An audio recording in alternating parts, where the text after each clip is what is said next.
بسم اللہ الرحمن الرحیم نون والقلم وما یسطرون. یہ سورۃ القلم ہے اور یہ مکی سورت ہے. اگرچہ اس کی کچھ آیات مدینہ میں بھی اتری، لیکن مفسرین کے قاعدے کے مطابق جس سورت کی ابتدائی آیتیں مکی ہوں تو اس کو مکی ہونے کا نام ہی دیا جائے گا، اگرچہ کچھ حصہ اس کا مدینہ میں اترا ہو. تو اس کا شروع کا حصہ مکہ مکرمہ میں اترا ہجرت سے قبل، اور کچھ آیات مبارکہ مدینہ میں اتری. تو چونکہ آغاز مکی آیتوں سے ہوا، اس لیے اس سورہ کو مکی قرار دیا گیا. اس سورت کی کوئی فضیلت ثابت نہیں ہے، سوائے اس کے کہ نبی علیہ السلام کا فرمان فضلت بالمفصل، کہ مجھے فضیلت دی گئی باقی تمام کتابوں پر مفصل قرآن کے ذریعے. قرآن کی 4 قسمیں ہیں، یعنی پورا قرآن جو ہے اس کے 4 نام سمجھ لیں، 4 قسمیں کہہ لیں. اور وہ نبی علیہ السلام کی ایک حدیث میں مسند احمد اور جامع ترمذی وغیرہ کی حدیث ہے. فرمایا کہ اعطیت السبع الطوال مکان التورات، تورات کی جگہ مجھے 7 لمبی سورتیں دی گئی، سورہ بقرہ سے لے کر سورہ توبہ تک. کہ السبع الطوال کہ تورات کی جگہ مجھے یہ 7 لمبی صورتیں دی گئیں. وَأُعْطِيتُ الْمِعِينَ مکان الانجیل، اور مجھے انجیل کی جگہ معین صورتیں دی گئیں. معین صورتیں وہ ہیں جن کی آیات کی تعداد 100 یا 100 سے زائد ہو، وہ معین صورتیں کہلاتی ہیں. اور اسی میں مثانی، فرمایا کہ مجھے زبور کی جگہ مثانی صورتیں دی گئیں، اور مثانی صورتیں وہ جن کی آیات 100 سے کم ہو. تو سورہ یونس سے لے کر سورہ حجرات تک یہ دونوں قسمیں ہیں. کچھ صورتیں معین ہیں جن کی آیتیں 100 سے زائد، اور کچھ صورتیں مثانی ہیں جن کی آیتوں کی تعداد 100 سے کم ہے. اور آخر میں فرمایا کہ فضلت بالمفصل، کہ مجھے مفصل کے ساتھ بھی فضیلت دی گئی. یعنی مفصل جو صورتیں ہیں قرآن کی، نہ وہ تورات میں ہیں، نہ وہ انجیل میں ہیں، نہ وہ زبور میں ہیں، وہ مجھے ہی فضیلت دی گئی. اور مفصل قرآن جو ہے سورہ حجرات سے لے کر سورہ ناس تک آخری، اور بعض علماء کے نزدیک سورہ قاف سے لے کر سورۃ الناس تک. یہ 4 اقسام ہے قرآن پاک کی. تو سورہ قلم جو ہے اس کی اور کوئی فضیلت نہیں سوائے اس کے کہ یہ مفصل ہے، اور نبی علیہ السلام کا فرمان کہ فضلت بالمفصل، مجھے فضیلت دی گئی بقیہ کتابوں پر مفصل قرآن کے ذریعے، جو کہ سورہ قاف سے لے کر سورۃ الناس تک ہے. تو نون یہ حرف ہے حروف مقطعات میں سے، جس کا معنی صرف اللہ ہی جانتا ہے. اس کے معنی کی خبر ہمیں نہیں دی گئی، انبیاء نبی علیہ السلام کو نہیں دی گئی، ملائکہ کو نہیں دی گئی. یہ علم اللہ تعالیٰ کے پاس ہے. اس لیے یہاں اللہ اعلم بمرادہ من ذلک، کہ اس سے اللہ کی کیا مراد ہے اللہ ہی بہتر جانتا ہے. ممکن ہے قیامت کے دن کی عقدے کھلے اور یہ تفسیر ہمارے سامنے واضح ہو، الف لام میم سے کیا مراد ہے، الف لام را سے کیا مراد ہے، حا میم عین سین قاف سے کیا مراد ہے، نون سے کیا مراد ہے، قاف سے کیا مراد ہے، کہ اسی دن یہ عقدے کھل سکتے ہیں. تو آج ان کا علم کسی کے پاس نہیں ہے، اگرچہ ان کے علم کے بارے میں بہت سی باتیں کی گئیں، مگر حق یہ ہے کہ وہ باتیں نہ کی جائیں اور اس کے علم کو اللہ تعالیٰ کے سپرد کر دیا جائے. والقلم، اور قسم ہے قلم کی، وما یسترون، اور جو وہ لکھتے ہیں. یہ ما موصولہ بھی ہو سکتا ہے، مصدریہ بھی. اگر موصولہ ہو تو الذی کے معنی میں والذی یسترون، اور جو کچھ وہ لکھتے ہیں اس کی بھی قسم. اور اگر مصدریہ ہو تو یسترون مضارع مصدر کے معنی میں آ جائے گا اے وسطرہم، اور قسم ان کے لکھنے کی، مصدری معنی دونوں درست ہیں. تو قلم کی قسم، قلم نے بہت کچھ لکھا، بہت کچھ لکھا جا رہا ہے اور بہت کچھ لکھا جائے گا. سب سے پہلے تقدیر کا لکھا جانا. اللہ تعالی نے قلم کو پیدا کیا اور تقدیر کو لکھا. نبی علیہ السلام کی حدیث ہے اول ما خلق اللہ القلم فقال له اکتب. سب سے پہلے اللہ نے قلم پیدا کی اور کہا کہ لکھو، اور قلم نے لکھا. کیا لکھا؟ مقادیر الخلائق، تمام مخلوقات کی تقدیریں. تو قلم کا سب سے پہلے پیدا ہونا تھوڑا سا اشکال کا باعث ہے، کیونکہ احادیث میں عرش کے پیدا ہونے کا بھی ذکر ہے. بلکہ نبی علیہ السلام کی حدیث ہے کہ ان اللہ كتب مقادیر الخلائق قبل ان يخلق السماوات والارض ب50,000 سنة وكان عرشه على الماء، کہ اللہ رب العزت نے آسمانوں اور زمینوں کی تخلیق سے بھی 50,000 سال پہلے ساری مخلوقات کی تقدیریں لکھیں. اس وقت اللہ کا عرش پانی پر تھا. اس کا معنی عرش پہلے موجود تھا، بلکہ پانی بھی پہلے موجود تھا.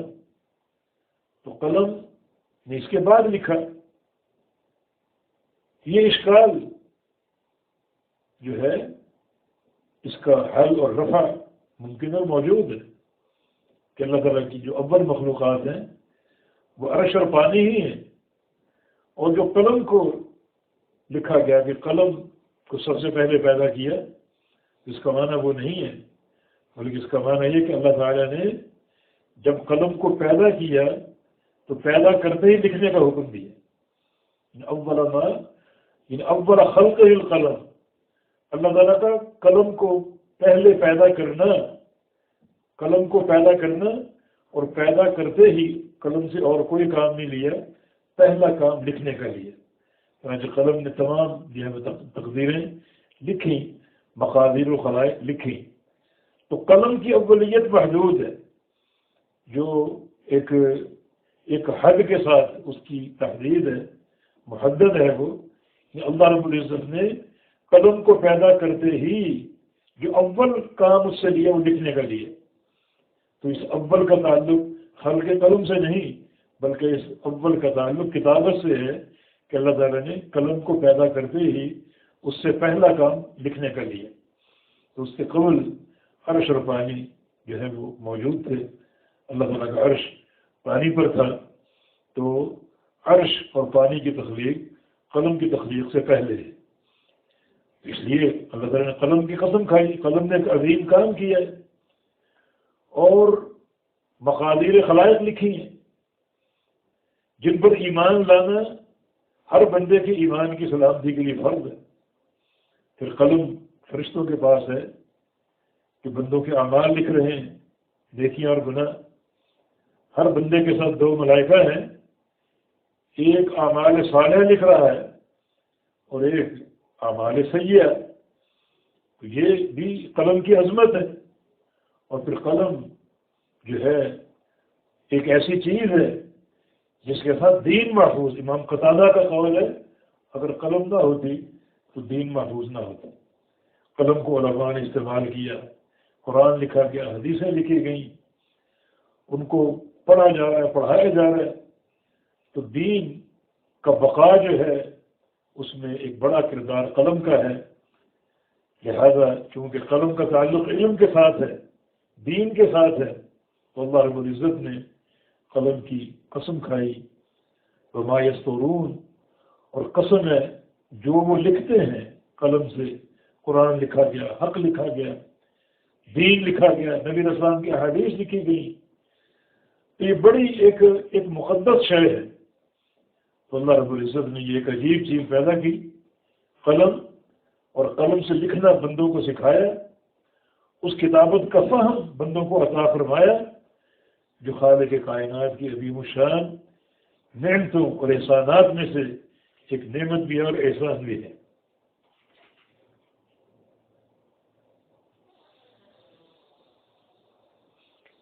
ما انت بنعمت ربک بمجنون، کہ جواب قسم، ما قسم کھا کر آگے جواب ہے اس کا. ما انت بنعمت ربک بمجنون، نہیں ہے تو اپنے رب کی نعمت سے مجنون دیوانہ. مجنون بولتے ہیں مستور العقل کو، جس کی عقل چھپ جائے اور اس میں کام کی اور ادراک کی صلاحیت نہ ہو،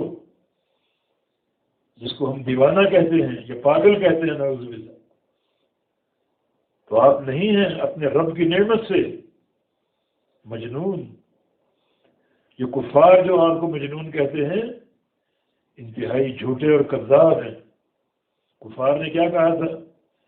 یا ایھا الذی نزل علیہ الذکر انک لمجنون، نعوذ باللہ.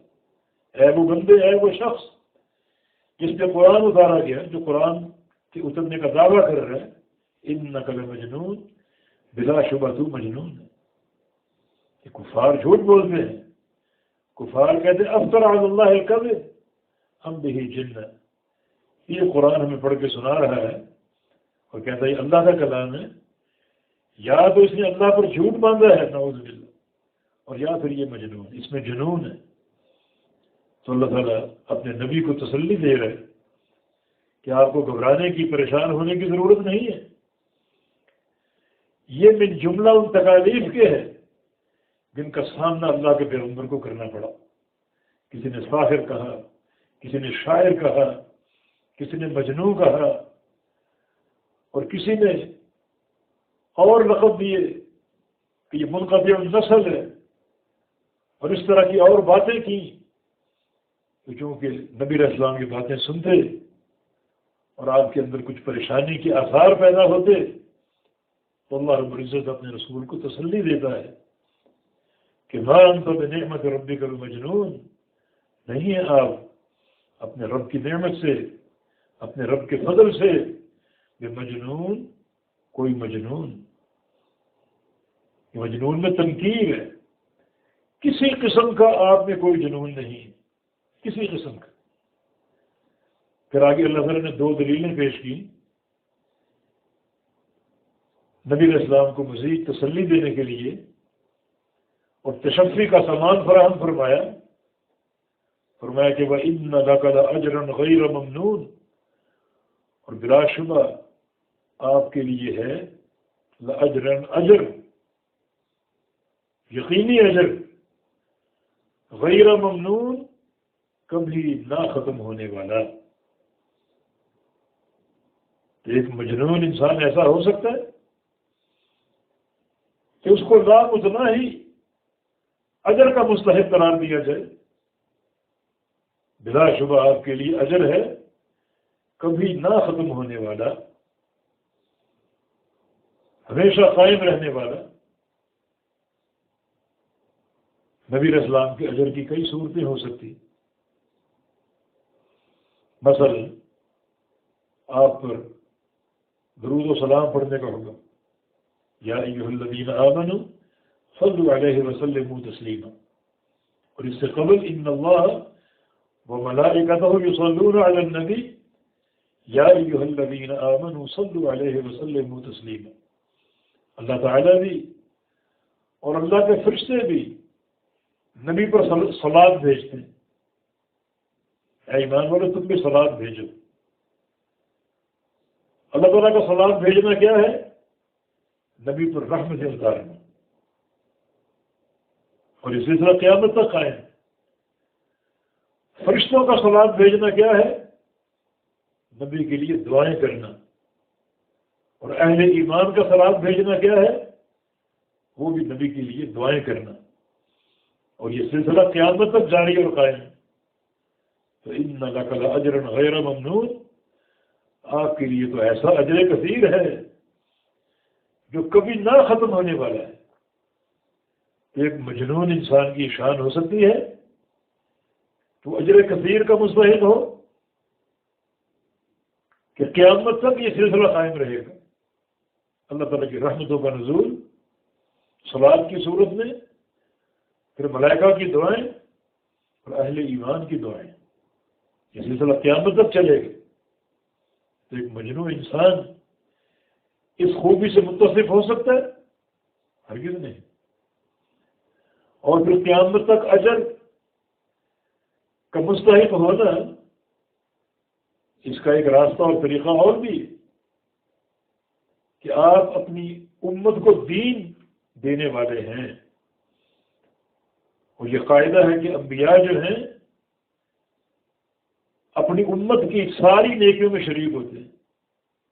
کہ رہنمائی انبیاء نے کی ہوتی. نبی علیہ السلام کی حدیث ہے الدال علی الخیر کفاعلہ، کہ خیر کی رہنمائی کرنے والا وہ خیر کو کرنے جیسا ہے.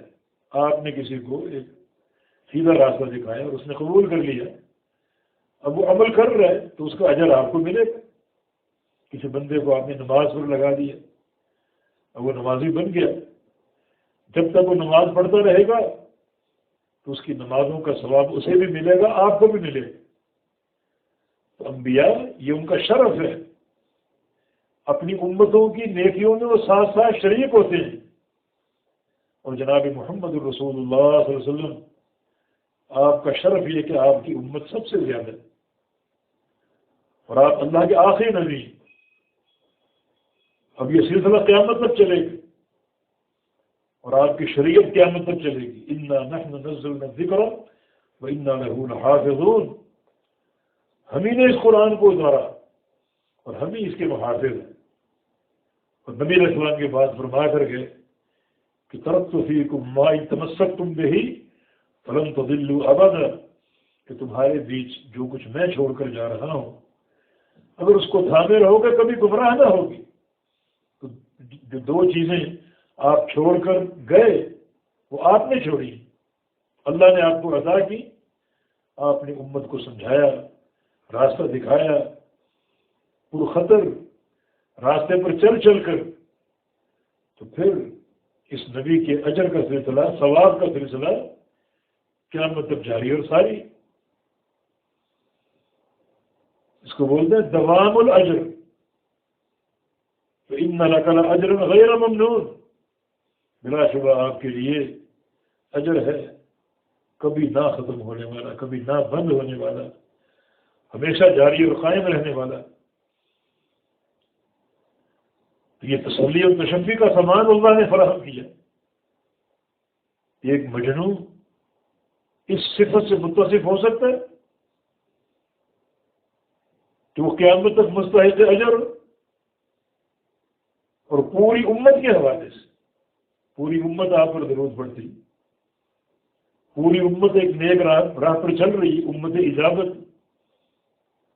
اور جو نیکیاں لوگ اختیار کرتے ہیں وہ ثواب لوگوں کو بھی ملتا ہے، اور جو پہلا رہنمائی کرنے والا محمد الرسول اللہ ان کو بھی ملتا ہے. کہ اجر و ثواب آپ کا قیامت تک جاری اور قائم رہے گا. یہ ایک دلیل کہ آپ کیسے مجنون ہو سکتے. اور دوسری دلیل فإنک لعلی خلق عظیم، کہ آپ خلق عظیم کے مالک ہیں، خلق عظیم کے. حالانکہ مجنون انسان، اس کے تصرفات، اس کی حرکتیں انتہائی معیوب اور مذموم ہوتی، وہ اخلاق عظیمہ کا مالک نہیں ہوتا. تو آپ تو بڑے اعلیٰ اخلاق والے ہیں، بڑے اعلیٰ اخلاق کے مالک ہیں. کیا کہنا آپ کے اخلاق کا؟ تو جو اعلیٰ اور عمدہ اخلاق پر متصف ہو اور فائز ہو اسے کیسے مجنون کہا جا سکتا؟ مجنون کی حرکات اور ایک پاگل انسان کے تصرفات انتہائی مذموم ہوتے ہیں، ناگفتہ ہوئے ہوتے ہیں، وہ کیا سے کیا کر جائے. اور آپ تو، ہم گواہی دیتے ہیں آپ کے اخلاق عظیمہ کی اور آپ کے اخلاق حسنہ کی. سعد بن ہشام ام المومنین کے پاس آئے رضی اللہ عنہما، اور پوچھا کیف کان خلق رسول اللہ صلی اللہ علیہ وسلم، کہ رسول اللہ صلی اللہ علیہ وسلم کے اخلاق کیسے ہیں؟ کیا فرمایا؟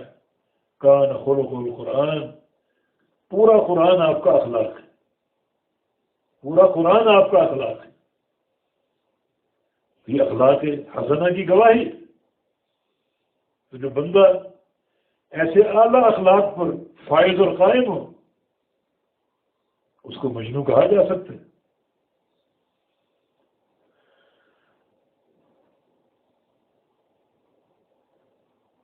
یہ حدیث، یہ قرآن کا مقام کہ آپ اخلاق عظیمہ کے مالک ہیں، اس میں تنبیہ ہے کہ ہمیں بھی اخلاق حسنہ، اخلاق عظیمہ اپنانے چاہیے۔ رسول اللہ صلی اللہ علیہ وسلم اخلاق حسنہ پر فائز کیوں نہ ہو؟ آپ کا فرمان ہے بعثت لأتمم مکارم الاخلاق، مجھے بھیجا گیا ہے مکارم اخلاق کی تکمیل کے لیے، مکارم اخلاق کی تکمیل کے لیے بھیجا گیا۔ ایک اور حدیث میں رسول اللہ صلی اللہ علیہ وسلم کا فرمان ہے، صحیح مسلم کی حدیث ہے، الدین حسن الخلق، کہ دین اچھے اخلاق کا نام۔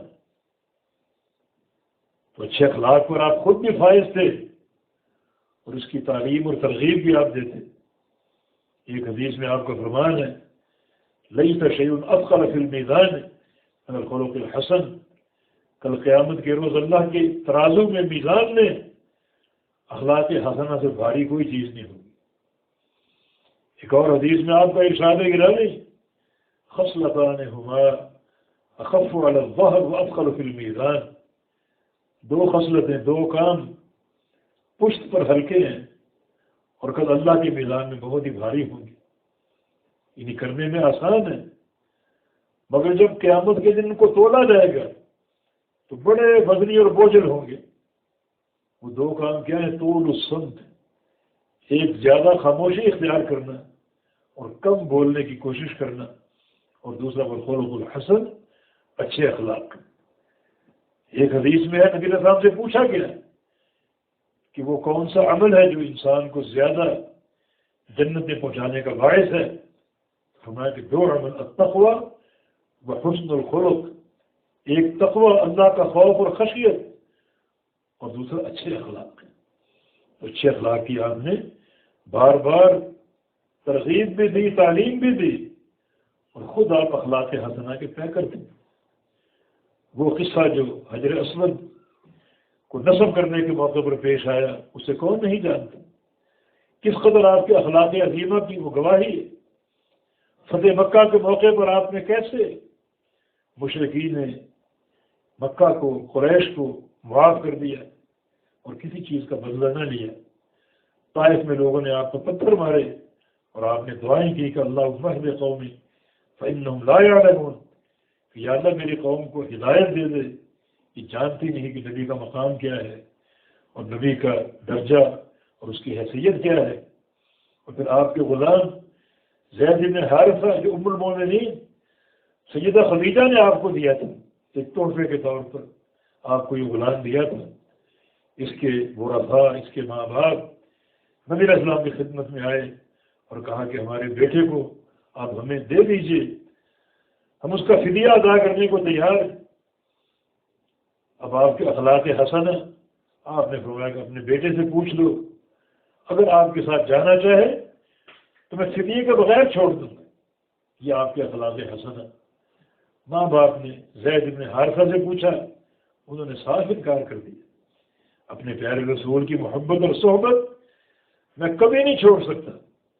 ماں باپ روتے گئے وہاں سے، بہت سمجھایا کہ بیٹا تم آزادی پر غلامی کو ترجیح دے رہے؟ تو بیٹے نے کہا کہ یہ غلامی میرے لیے ہزاروں آزادیوں سے بہتر، نبی کی صحبت، نبی کی رفاقت اور نبی کی اطاعت اور نبی کی خدمت۔ چنانچہ بیٹے نے انکار کر دیا۔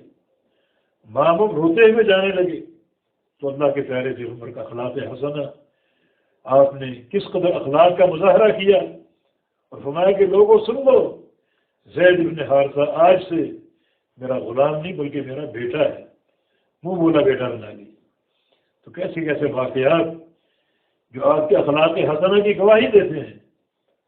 فَبِرَحْمَةٍ مِّنَ اللَّهِ لِنْتَ لَهُمْ وَلَوْ كُنْتَ فَظًّا غَلِيظَ الْقَلْبِ لَانفَضُّوا مِنْ حَوْلِكَ. یہ بھی آپ کے اخلاق حسنہ کی گواہی ہے.